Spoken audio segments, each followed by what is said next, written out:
Welcome to my YouTube channel. SSLC biology പരീക്ഷയിൽ ചോദിക്കാൻ സാധ്യതയുള്ള ഇമ്പോർട്ടൻറ്റ് ചോദ്യങ്ങളാണ് നമ്മളിപ്പോൾ ഡിസ്കസ് ചെയ്തുകൊണ്ടിരിക്കുന്നത്. അതിൽ പ്രധാനപ്പെട്ടതാണ് അഡ്രിനൽ ഗ്രന്ഥിയുടെ ഘടന, അതുമായി ബന്ധപ്പെട്ട ഹോർമോണുകൾ. ഓക്കെ, നമുക്ക് നോക്കിയാലോ. അടിയന്തര ഘട്ടങ്ങളെ തരണം ചെയ്യൽ. അടിയന്തര ഘട്ടങ്ങളിൽ സിമ്പത്തറ്റിക് വ്യവസ്ഥയുടെ പ്രവർത്തനം എന്തൊക്കെയാണ്?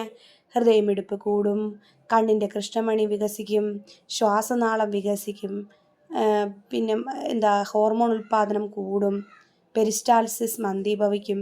അപ്പോൾ അങ്ങനെയുള്ള ശാരീരിക മാറ്റങ്ങളെല്ലാം ഉണ്ടാകും. സിമ്പത്തറ്റിക് വ്യവസ്ഥയോടൊപ്പം ചേർന്ന് അന്തസ്രാവി ഗ്രന്ഥിയുടെ ഭാഗമായ അഡ്രിനൽ ഗ്രന്ഥിയിൽ ഉൽപ്പാദിപ്പിക്കപ്പെടുന്ന ചില ഹോർമോണുകളും ഈ ഒരു സന്ദർഭത്തിൽ പ്രവർത്തിക്കുന്നുണ്ട്. അപ്പോൾ ഏതൊക്കെയാണ് ആ ഹോർമോൺ എന്ന് പഠിച്ചാലോ. അതിനായിട്ട് ആദ്യമേ അഡ്രിനൽ ഗ്രന്ഥി എന്താണെന്നും അവയുടെ ഘടനയും ഒന്ന് നോക്കാം. വൃക്കയുടെ മുകൾ ഭാഗത്ത് ഒരു തൊപ്പി പോലെയുള്ള ഒരു ക്യാപ് ലൈക്ക് സ്ട്രക്ചറായിട്ട് വരുന്ന ഒരു ഗ്ലാൻഡാണ് അഡ്രിനൽ ഗ്ലാൻഡ് അഥവാ അഡ്രിനൽ ഗ്രന്ഥി. അഡ്രിനൽ ഗ്രന്ഥിക്ക് രണ്ട് ഭാഗങ്ങളുള്ളത്. പുറം ഭാഗത്തെ കോർട്ടക്സ് എന്നും ഉൾഭാഗത്തെ മെഡുല എന്നും. നമ്മൾ തലച്ചോറ് പഠിക്കുന്നത് പോലെ തന്നെ പുറം ഭാഗത്തെ കോർട്ടക്സ് എന്നും അകഭാഗത്തെ മെഡുല എന്ന് തന്നെയാണ് നമ്മളിവിടെയും അഡ്രിനൽ ഗ്ലാൻഡിൻ്റെ ഘടനയിലും പഠിക്കുന്നത്. നെക്സ്റ്റ് എന്ന് പറയുന്നത് ഏതൊക്കെ ഹോർമോണുകളാണ് ഉൽപ്പാദിപ്പിക്കുന്നതെന്ന് നോക്കാം. അഡ്രിനൽ ഗ്രന്ഥിയുടെ ആന്തരഭാഗമായ മെഡുല എന്താണ്? ആന്തരഭാഗം, inner part. Epinephrine, norepinephrine എന്നീ ഹോർമോണുകളെ സ്രവിക്കുന്നു. അഡ്രിനൽ ഗ്രന്ഥിയുടെ ആന്തരഭാഗം ഏതാണ്? മെഡുലയിൽ നിന്ന് ഉൽപ്പാദിപ്പിക്കപ്പെടുന്ന ഹോർമോണുകളുടെ പേര് എപ്പിനെഫ്രിൻ, നോർ എപ്പിനെഫ്രിൻ.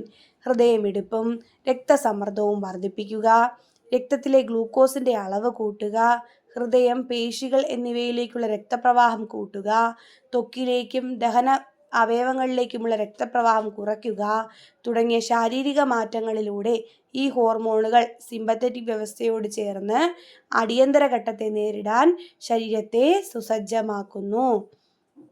അപ്പം നല്ല രീതിയിൽ ഇത് ആക്ട് ചെയ്യുന്നുണ്ട് ഹോർമോണുകൾ. ഹൃദയമിടിപ്പും രക്തസമ്മർദ്ദവും വർദ്ധിപ്പിച്ച് രക്തത്തിലെ ഗ്ലൂക്കോസിൻ്റെ അളവ് കൂട്ടി ഹൃദയം, പേശികൾ എന്നിവയിലുള്ള രക്തപ്രവാഹം കൂട്ടുകയും ഒപ്പം ത്വക്കിലേക്കും ദഹന അവയവങ്ങളിലേക്കുമുള്ള രക്തപ്രവാഹം കുറയ്ക്കുകയും ചെയ്ത് ശാരീരിക മാറ്റങ്ങളിലൂടെ ഈ ഹോർമോണുകൾ സിമ്പത്തറ്റിക് വ്യവസ്ഥയോട് ചേർന്ന് അടിയന്തര ഘട്ടത്തിൽ പ്രവർത്തിക്കുന്നു. ഓക്കെയാണ്. അഡ്രിനൽ ഗ്രന്ഥിയുടെ മെഡുലയാണ് എപ്പിനെഫ്രിനും നോർ എപ്പിനെഫ്രിനും ഉൽപ്പാദിപ്പിക്കുന്നതെങ്കിൽ അഡ്രിനൽ ഗ്രന്ഥിയുടെ കോർട്ടക്സ് ഭാഗം ഉൽപ്പാദിപ്പിക്കുന്ന ഗ്ലൂക്കോകോർട്ടിക്കോയിഡ്, മിനറലോ കോർട്ടിക്കോയിഡ്, ഗൊണാഡോ കോർട്ടിക്കോയിഡ് എന്നീ വിഭാഗത്തിൽ ഉൾപ്പെടുന്ന വിവിധ ഹോർമോണുകളെ ഉൽപ്പാദിപ്പിക്കപ്പെടുന്നു. ഇവ കോർട്ടിക്കോസ്റ്റിറോയിഡുകൾ എന്നറിയപ്പെടുന്നു. ഇവരെന്താണ്? കോർട്ടിക്കോസ്റ്റിറോയിഡുകൾ എന്നറിയപ്പെടുന്നു. ആരാ? അഡ്രിനൽ ഗ്രന്ഥിയുടെ കോർട്ടക്സ് ഭാഗം. അങ്ങനെയാണെങ്കിൽ കോർട്ടക്സ് ഭാഗം ഉൽപ്പാദിപ്പിക്കപ്പെടുന്ന കോർട്ടിക്കോസ്റ്റിറോയിഡ് ഹോർമോണുകളെ പറ്റി പഠിക്കാം.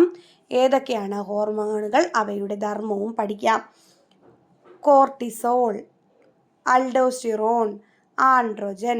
Cortisol, aldosterone, androgen. കോർട്ടിസോൾ എന്താണ്? ഗ്ലൂക്കോസിൻ്റെ ആന്തരസംസ്ഥിതി നിലനിർത്തുന്നു, പ്രതിരോധ പ്രവർത്തനങ്ങളെ മന്ദീഭവിപ്പിക്കുന്നു, ശരീരത്തിൻ്റെ വീക്കം, അലർജി എന്നിവയെ പ്രതിരോധിക്കുന്നു.